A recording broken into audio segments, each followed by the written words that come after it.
Thank you. And please join me in welcoming our television and webcast viewers to today's program. Again, my name is Danny Asaf, President-elect of the Canadian Club of Toronto, and we thank our viewing audience for being with us. The Canadian Club has a long history as the leading current affairs podium in Canada. Led by a volunteer board of directors, we are dedicated to encourage open and accessible debate on issues that matter to Toronto, to our province, and to our country. Also, through our youth and young leaders programs, diversity partnerships, accessibility commitments, as well as through our media partnerships and our social media properties, we provide opportunities for Canadians around the world to engage in leading political, business, and public figures. Thank you for joining our conversation today. Before I formally introduce our speaker, I'd like to also take this opportunity, if you will, to introduce some of our upcoming events. On November 6th, we're proud to host Dr. Edward Brown, founder and CEO of the Ontario Telemedicine Network, one of the largest and most active networks in the world. He will be here to discuss his vision for the future of Ontario's healthcare system and the necessity of a one patient, one team, one care plan strategy. And on November 26th, we're equally honored to be hosting Mr. Michael Sabia, President and CEO of La Caisse de dépôt et placement du Québec. And for a full listing of the club's upcoming events and to order tickets, please visit our website at canadianclub.org. You can also join the conversation in the modern world. We have joined via Twitter and Instagram. Your kids will tell you how to access all that if you're like me and you don't know. And by following us at CDNCLUBTO or by using that hashtag. And I would also like to take this opportunity to express our thanks and gratitude to our great sponsors, Cisco and the TD Bank Group.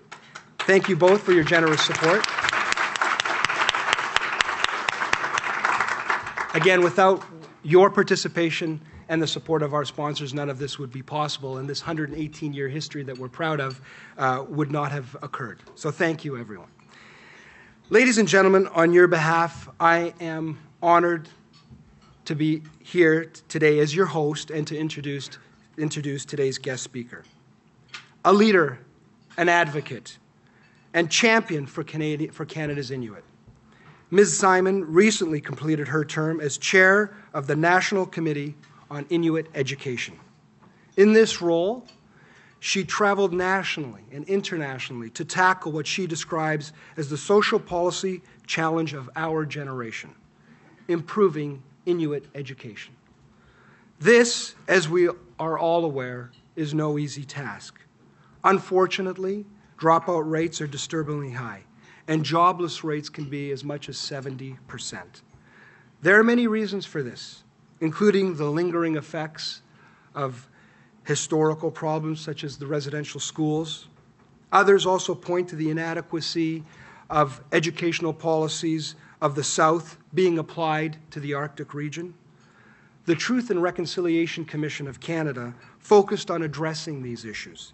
Ms. Simon has the distinction of being an honorary witness.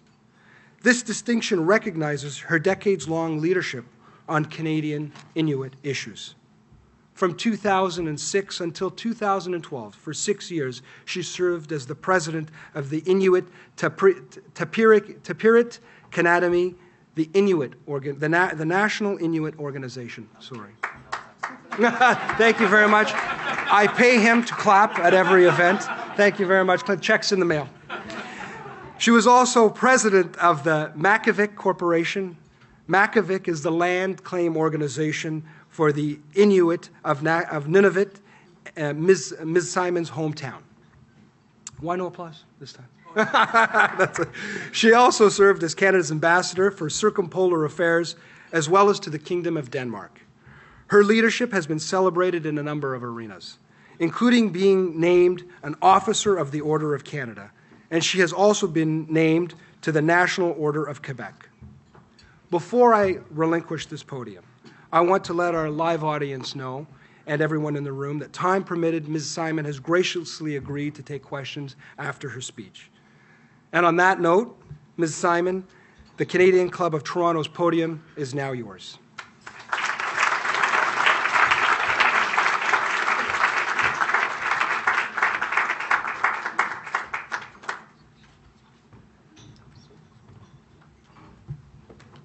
Unnusakut.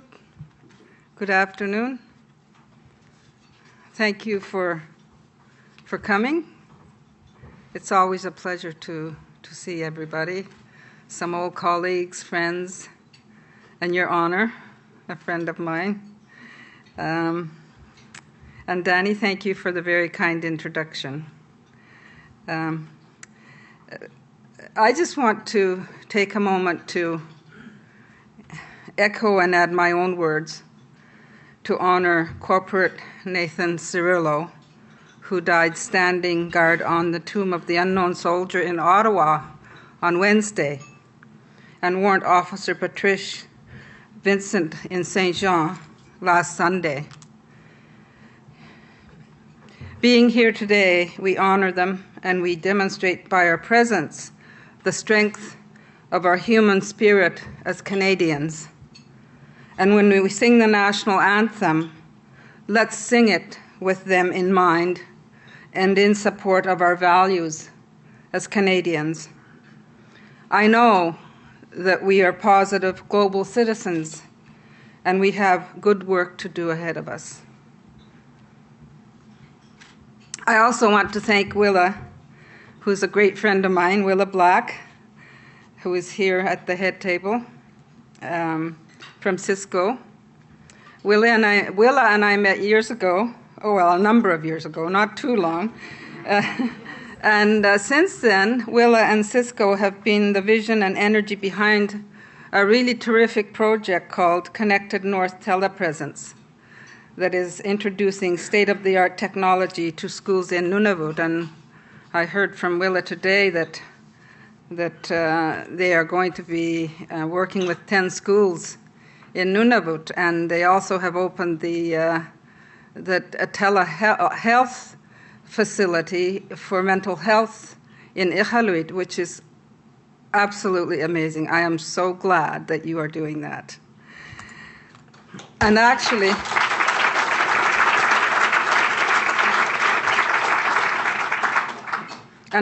as I look around the room, I do see a number of people I have worked with over the years in putting Inuit education at the forefront of social policy change in Canada.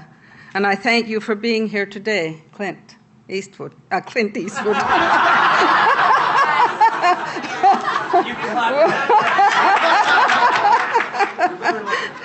Why not, eh?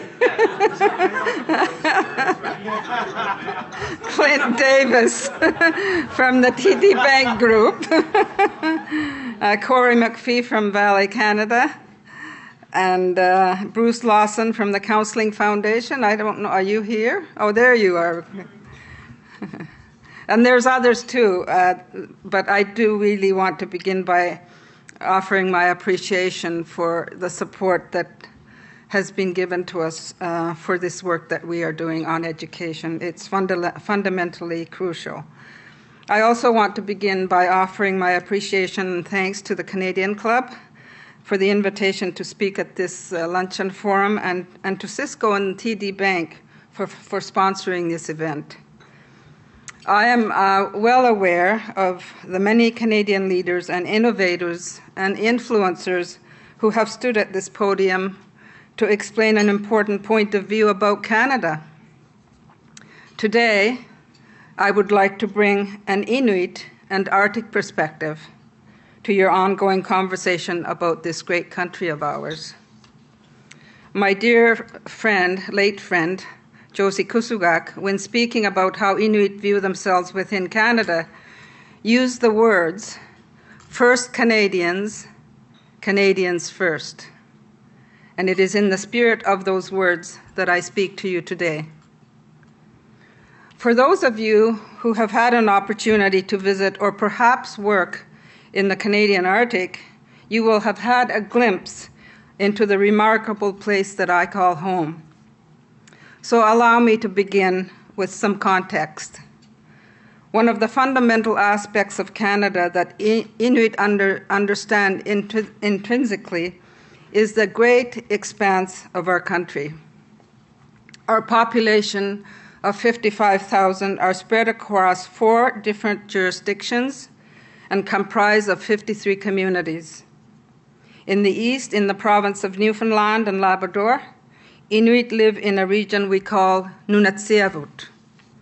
Next door to Nunatsiavut, Inuit live in a region we call Nunavut in northern Quebec, which is where I come from.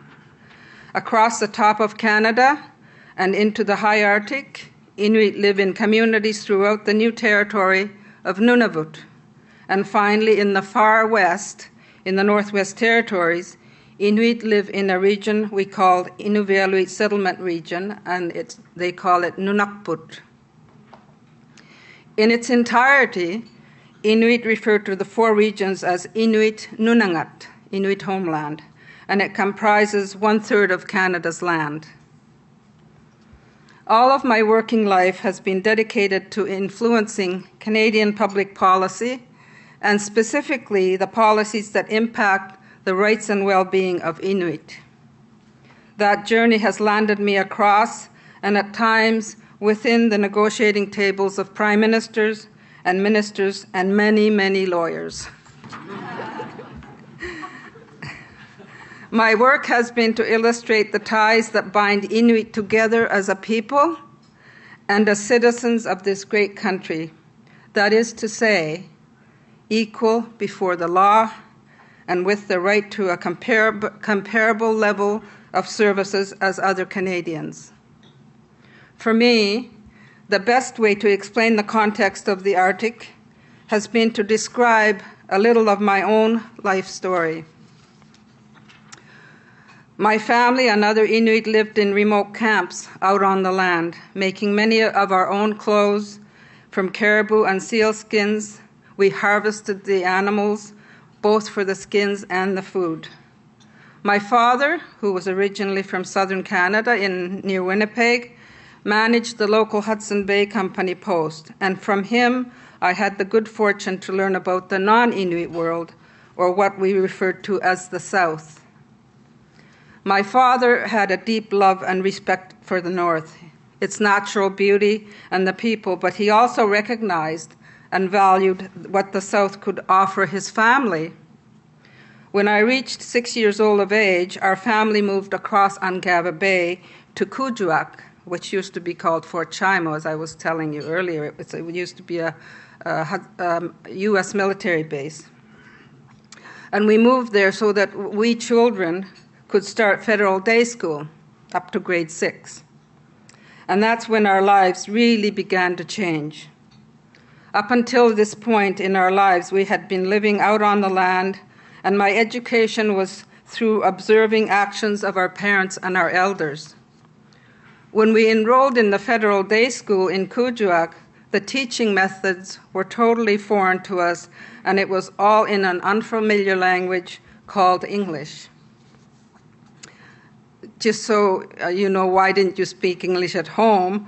My father was very fluent in Inuktitut, spoke 5 or 6 dialects, and my mother was unilingual. She didn't speak English, so we never spoke English at home. As we approached the school in the morning, and I remember this very vividly, we would stop talking in our language, Inuktitut, because if we were heard speaking Inuktitut, we would be punished for speaking our language. We weren't in residential school, but the policies applied within our community as well. Because my mother was Inuk and was married to my father, who was a non-Inuk, we were not eligible to go away to residential school, so my father taught us high school through correspondence courses. But what this meant also was that as a young person, I was witness to many families being split apart in my community as their children were boarded on a plane and sent away to residential school, some never to come home.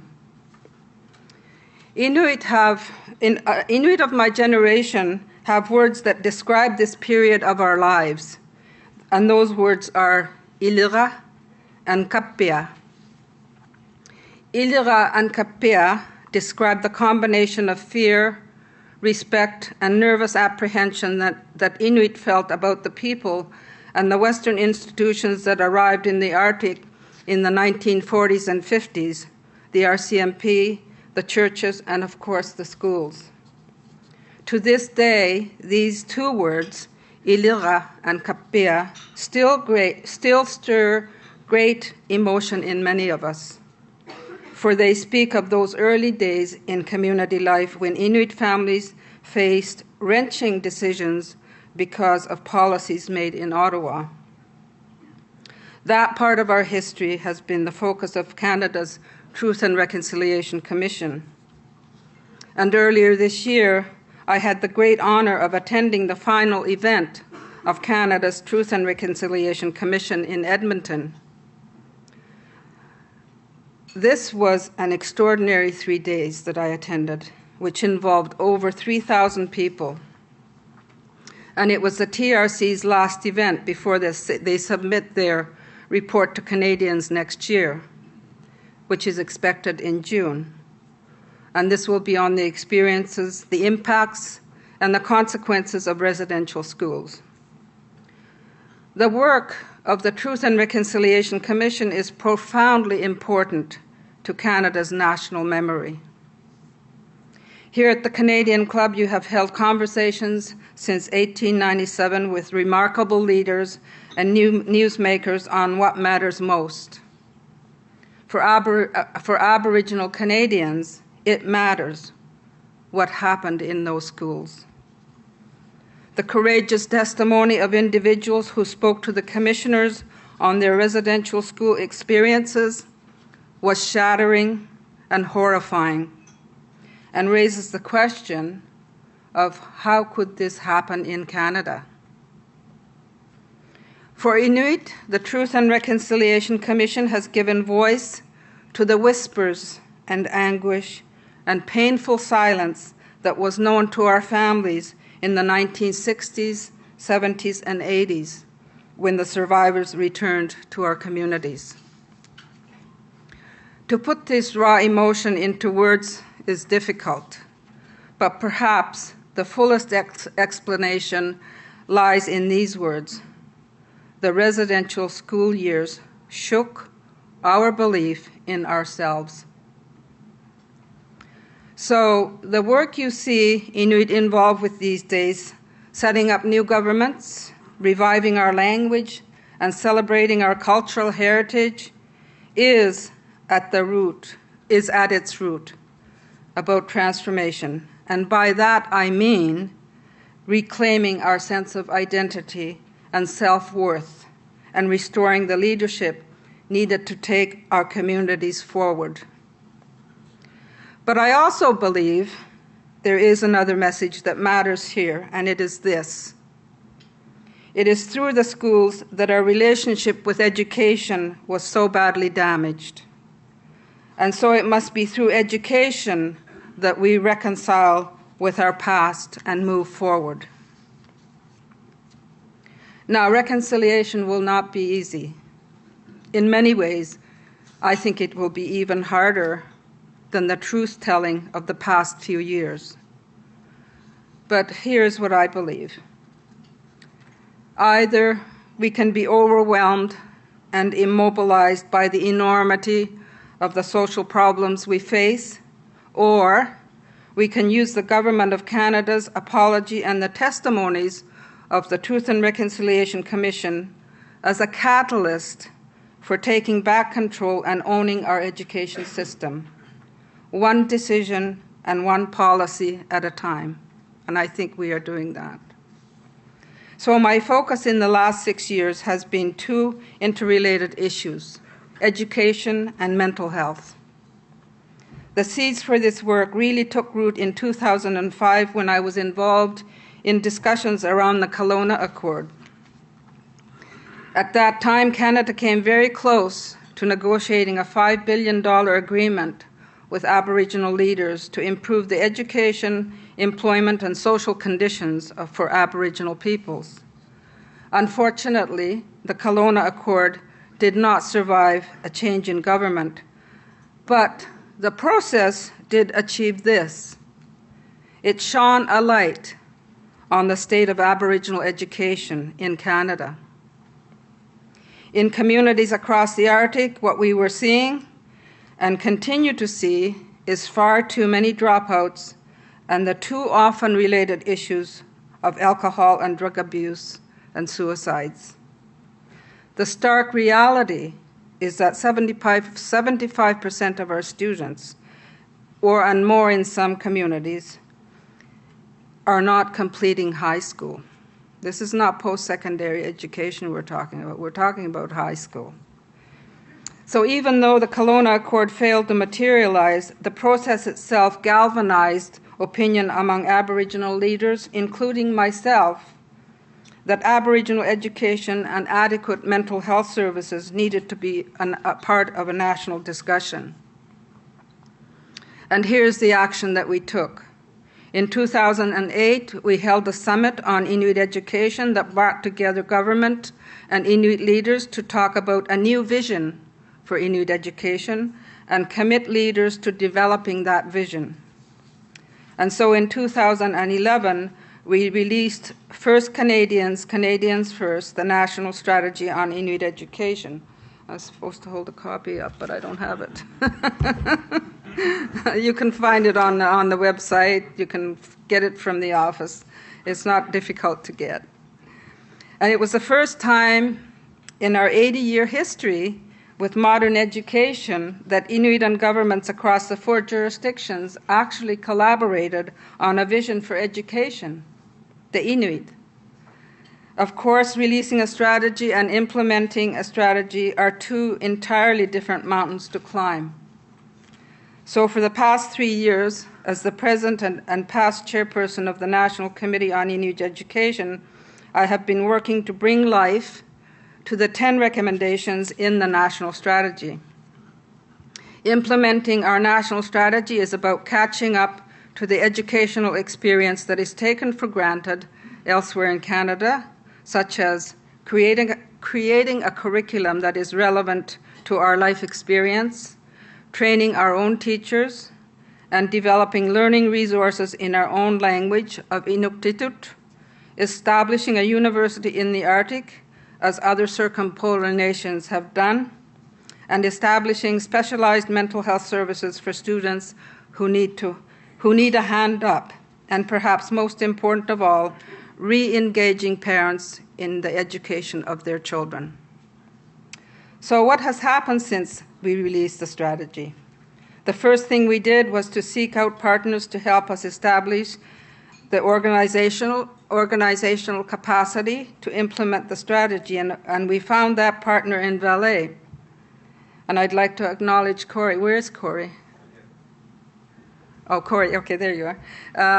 I'd like to acknowledge Corey, who is here as representing Valais, for the support that you gave. Valais' founding investment, along with other partners, which was the Royal Bank of Canada's the Royal Bank of Canada Foundation, the Counseling Foundation of Canada, and regional Inuit organizations, allowed us to open the Amauyak National Centre for Inuit Education, which is a modest 3-person office which is housed inside our national Inuit organization, the Inuit Tapirit Kanatami, or as we call it, ITK, in Ottawa.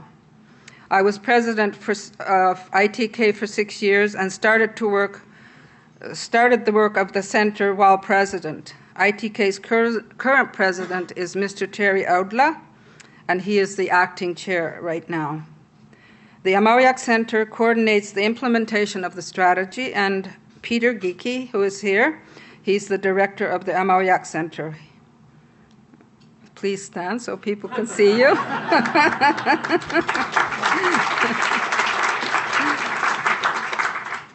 So with this capacity, we have been able to seek out additional private and public partners to implement the other recommendations.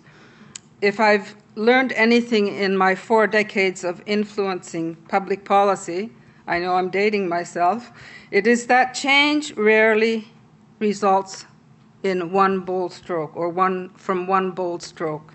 Rather, change occurs incrementally, and leadership is about guiding others to see and reach for that next incremental goal. Leadership is also about a constant process of building and fostering relationships, and through these relationships, putting ideas to work. Let me offer a couple of examples. I spoke earlier about the legacy of the residential schools period.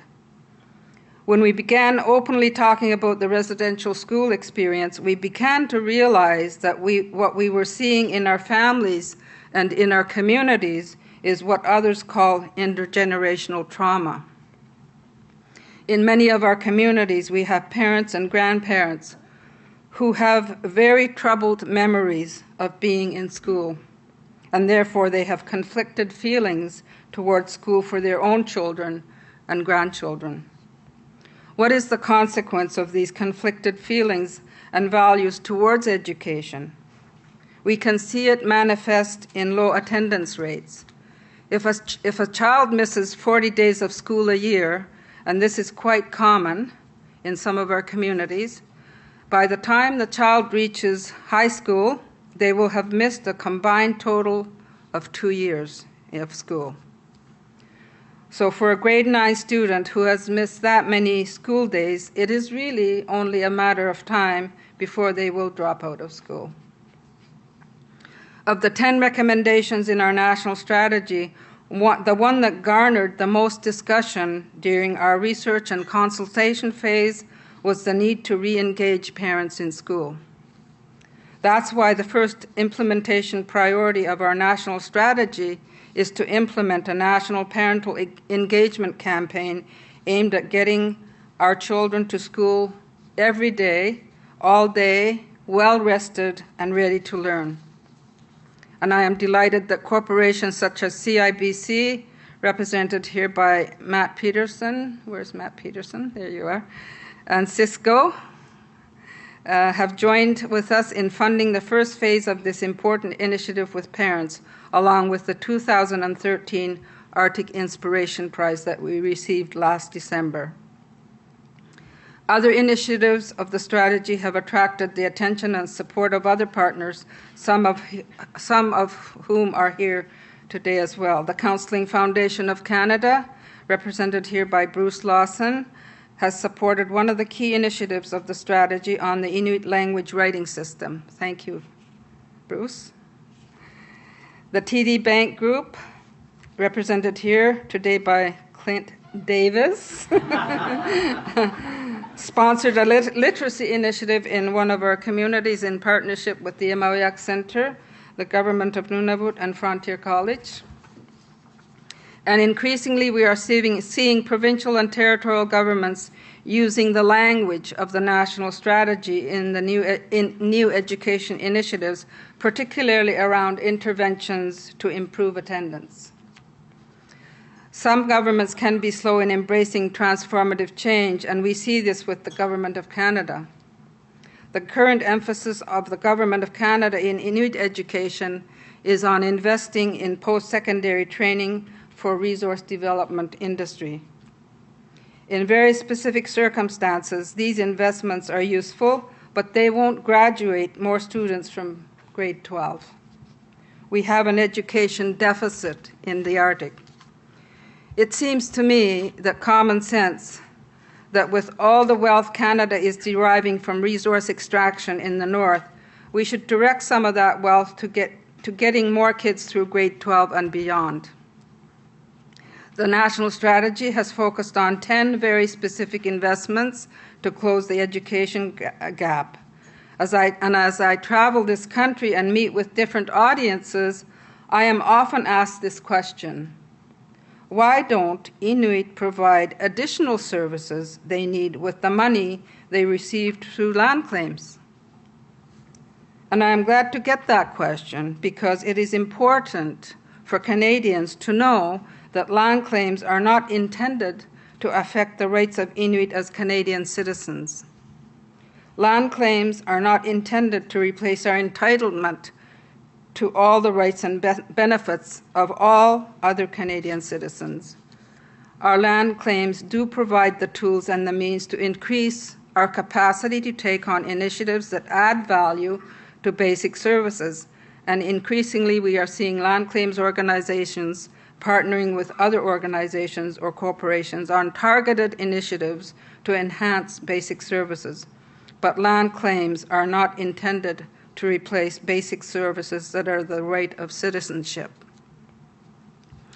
Our Amauyak National Centre for Inuit Education in Ottawa has served as a very effective portal for non-government organizations, such as some of you here, and corporations who want to add their expertise and resources to education initiatives in the North. But they do need help navigating the relationships. And frankly, one of the reasons that I continue to work with the Amauyak Centre and to accept important invitations like this one to speak at events and lunch forums across the country is to get these messages out. So I'm still working with very closely with the Amauyak Centre as the senior advisor for the education work. Because it is an opportunity, like I said, to say to Canadians that Inuit are entering a new era of education and you can help. Our goal is to raise $1.2 million for our initiatives over the next 3 years. This is about nation building, about changing the narrative from failure to success in Aboriginal education, one project, one partnership, and one relationship at a time. And I firmly believe there is a momentum in our country to change the narrative. Last month, at the invitation of the former Premier of the Northwest Territories, Stephen Kakwe, I agreed to become co-chair of a new alliance of distinguished Canadians committed to embracing a new partnership between Aboriginal and non-Aboriginal Canadians to bring new energy and reconciliation to nation building.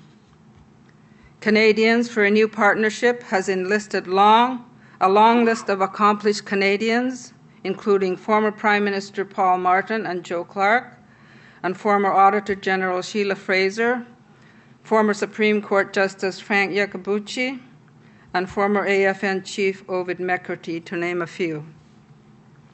The mission of Canadians for a New Partnership is about achieving tangible results through building new partnerships between First Peoples and other Canadians. And if you visit the website for the Canadians for a New Partnership, you will see the declaration that we signed. The declaration includes these words, which frankly is what our national strategy and the Amauyak Centre is also about. It says, Canadians for a New Partnership is not here to bury the past, no matter how harmful it is or it was, but to use it as the foundation upon which the new partnership is built. Inuit don't want to be issues periodically appearing on the front page of our newspapers for our alarming social conditions. We want to be part of and contribute to a robust Canada. I believe that in every generation there is an issue, above all others, that is a measure of how we did as a society. There is no guarantee that we will see or agree on what that measure is in the present. It might be something that we identify in hindsight. For the past 40 years, for example, that measure for Canada's Inuit was probably our determined effort and success at securing our land claims. But now we must shift our focus. Following the 2008 apology by the Prime Minister on residential schools, I believe the measure of how Inuit prosper in Canada will be measured in graduates. To make progress on more graduates, we have to close the gaps in our education system, and we have to ensure that our communities have basic mental health services to help those who need a hand up. And we need Canadians to understand that this is really the national issue of our generation and a national challenge for our country. So thank you very much for listening to this long presentation, and if you have any questions, I will attempt to answer them.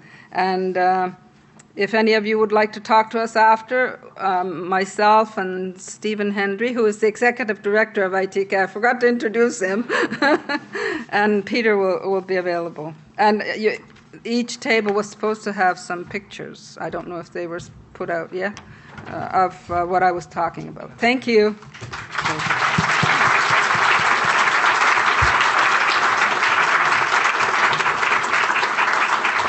Thank you very much, Mary. And on that note, I'd like to open up the floor for some questions. And I have there's a couple of rules. Just please identify yourself when you propose the question. And although I'm not Alex Trebek, nor am I Clint Eastwood, please put it in the form of a question, please. Thank you very much.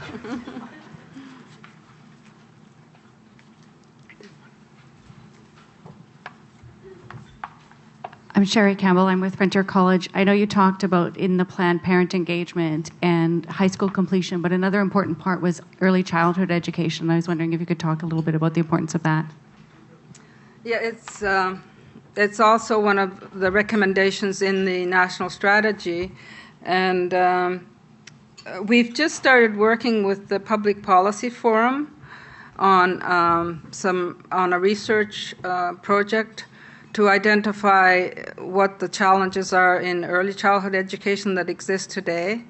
And it'll be a report coming out. But just from an Inuit perspective, one of the things that we have found is that most of our centers are underfunded. Not every community has a daycare or early childhood education center. And the other problem that really I think exacerbates the problem is the fact that the daycare centers and the education system don't connect.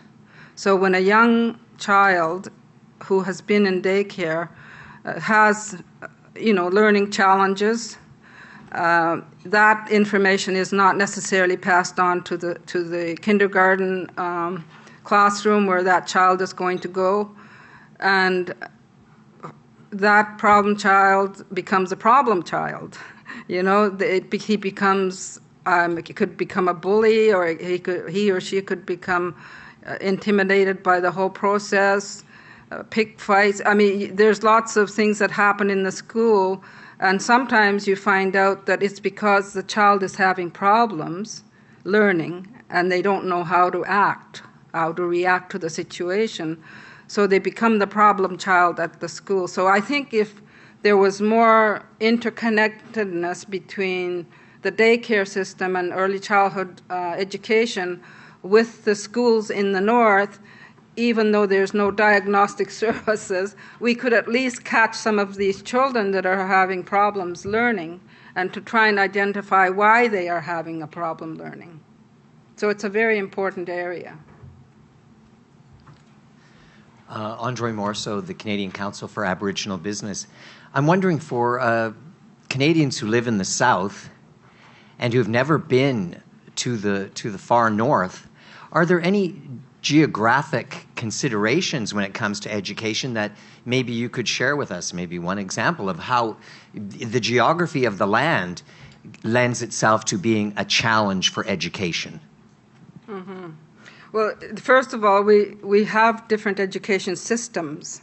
There's 4 different, distinct education systems depending on where you live. Like in Nunavut, it's the Nunavut government. In the Northwest Territories, it's the territorial government of Northwest Territories. Labrador, it's Newfoundland. And for us, we have our own school board, but it's still under Quebec. So we're living with all 4 different, almost complete different jurisdictions. And at the same time, we're the same. We're one people. We have the same language. We live with the same culture, And our regions vary, but very similar in nature. Very isolated communities, except for maybe the major centers that we have, like Iqaluit and Kuujjuaq, maybe Inuvik. You know, those places are more robust in terms of services, but isolation is a challenge. The cost of living is a challenge. So even though, let's say, our education system seems to be receiving a lot of money for education, we don't have money for curriculum development, per se. Like some regions have more than others. And that's why it's kind of all over the place, because we don't have a unified system. And that's what we're trying to create, is some kind of standardization across the Arctic so that our kids, when they graduate from high school, will have the same level of graduation and will be able to enter post-secondary education, which most of them cannot right now without taking upgrading. Wonderful. Thank you. Maybe one last question. Hi, I'm Lena Ajmeri, the Director of Scientific and Program Development of the SNAP program at the Child Development Institute. I just want to thank you for helping us to shed more light and helping us to understand the issues that your children and families are experiencing in your communities. But I'm wondering if you can shed a little bit more light about the mental health piece. Because just like you said, you know, you're bringing it into schools and parents are guarded, and rightly so from their experiences they had. But how are they going to feel about mental health services given, you know, that they see this as their child being identified as having a problem? And I think we need so much more learning and so much more help at being invited into communities, and how you would assume to do that. How are we going to deal with it? I'm not sure how it's going to be addressed in the long term, but it's a big gap in our health service, and it's a big issue across the Arctic. Mental health services are really non-existent. When we set up when the government set up the health system across the Arctic, the nursing stations and, you know, the small hospitals that we have, like in Kuujjuaq, the bigger one in Iqaluit, nobody really put any thought into providing mental health services, because our people probably didn't bring it up either, because I'm not sure if, I suppose there were mental health issues before colonization took place, but it didn't seem to be a big problem. But when services were introduced, it was about the physical health, because people had tuberculosis. There was a lot of health issues like epidemics, measles epidemic. There was all kinds of major illnesses going on. And people were wiped out due to these illnesses as well. So mental health was never a topic. But as we see the progression of how health services were implemented, there's never been any real emphasis put on mental health services. And yet when you look at the health of our people, I mean, I've been tragically impacted by suicide in my family. A lot of, probably every person in the north has been affected in some way. We have social workers that are trained to be social workers, Inuit social workers, and because suicide is such a horrendous event for not just the family but for the community, the social workers become the mental health workers as well, and they're not trained to do that kind of work, but they have to do it. So they kind of go from crisis to crisis, and they burn out themselves. So it's like a vicious circle. And the thing that I noticed especially over the last 5 years, because my father was in the hospital for a year in Kuujjuaq, and I was in the hospital all the time, I started to see what was going on with youth and mental health. When a youth attempts suicide and doesn't succeed, they bring the youth into the little hospital, and this happens across the north. It happens in nursing stations. They put them in a little room for patients, and they put a guard in front of the door so the person can't get in and out of the room, because the youth will leave as soon as somebody's not watching because they don't want to be there to begin with. And this happens for about 3 days until the person calms down. There's no like exchange of counseling, nothing. They're just waiting for the person to basically calm down. And when the person calms down, they send them back home. So what happens? Eventually, it happens. That's the kind of service that we provide for our people. And that's why I get so emotional and passionate about it, because something needs to be done. And it's so, and the reason I tie it to education is because part of the problem is in getting those kids to school is that they probably don't want to get up in the morning. Their parents may be in that kind of a situation, and I'm not trying to, put down any of my people. That's the reality of something we live with. So therefore, the attendance rate starts to be affected by this thing that's going on in the community. So what I'm trying to promote is, get an education. Let's get mental health services set up in our communities, even if it's a traveling service. Cisco has set up the one in the hospital in Iqaluit, and I think that's going to help a lot. But we also need to have better training for our people to provide that service, because it has to be local people. Well, there is no doubt that something needs to be done. Like we know, any family or any country is always judged its character and its strength by its weakest links. And when we find those, it's all in our national interest to make sure that we can strengthen them. So thank you very much, Mary. And on that note, I would like to also introduce Willa Black of Cisco and board member of the Canadian Club to formally thank Mary Simon. Thank you very much. Here I am, and what a great treat it was to hear you, Mary, and to have you here today. So good afternoon, Unasakut. My name is Willa Black, and I am a proud director of the Canadian Club of Toronto. And I just want to say, just coming off that comment, Mary, I have been up to the north many times now. I've had the great privilege of working in Axcarneet Middle School, which is our pilot school for our Connected North program in Iqaluit. And we've seen the lineup of kids outside the vice principal's door waiting to get their meds. And when you go to the vice principal and say, John, what are you doing? Why are you handing out all these meds? And he tells you they're for all the kids that are suffering from fetal alcohol or some form of post-traumatic stress. And then you say, well, who do you work with, on the mental health side? And he looks at you like you have 9 heads and says, there's nobody here. There's nobody here that we work with. We're totally on our own. And 2 points about that.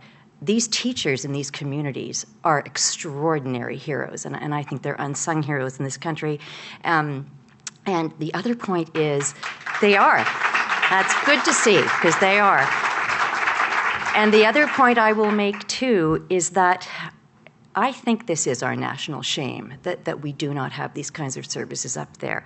And it's just so wonderful that Mary is such a passionate and powerful advocate, because this is incredibly important work, and we need to draw more attention to it. So. Mary referred earlier to the fact that we met each other several years ago in Edmonton, and at that time the Amakiaka National Center for Inuit Education was being launched. And listening to Mary then, as I find I always react when I hear Mary, I was moved by the simplicity, the clarity, and the power of her message, and by her call to action in support of the thousands of Inuit children and their families across the North. And that meeting, as Mary said, launched this fabulous collaboration between Cisco and Inuit Tapiriit Kinatami to establish a broadband network that will connect all schools across the North to each other and to schools in the South, and that will drive mental health and other health services into some of the remote communities there. So I'm delighted to say that after our pilot school experience, we're now in 10 schools across the North, so we only have 590 more Aboriginal schools to go. So, but hopefully we'll get there. But Mary was such an incredible champion for this project. And it is not easy introducing yourself into Inuit or any Aboriginal community. You need to build that trust. And thanks to people like Peter and to Mary, we had fantastic introductions and great support. And Peter is my Sherpa across the Arctic. But if we needed Mary to speak in an event, she spoke. If we needed her to attend a meeting, she came. And in doing so, she brought her wisdom and her conviction and inspired us to do more. And I think, too, in this world of content bombardment and digital overload, at the end of the day, I think we just all want to be inspired. And it is people like Mary who truly do inspire, I think. People with purpose and a will to drive lasting positive change. So on behalf of the Canadian Club, please accept our sincerest thanks.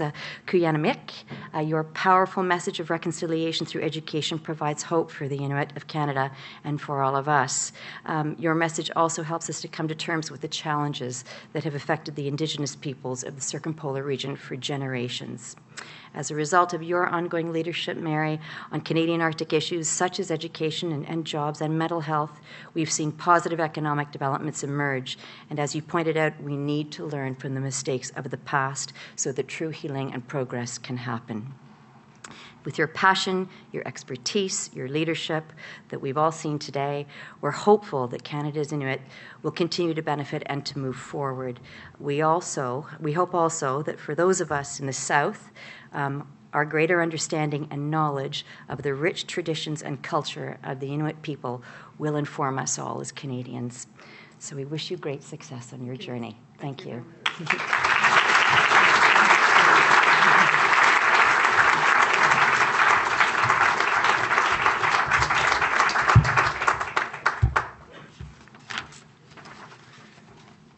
Thank you very much. Thank you for your patience. Thank you for these great remarks. And I'd like to thank again our speaker for her remarks and for taking the time to answer questions.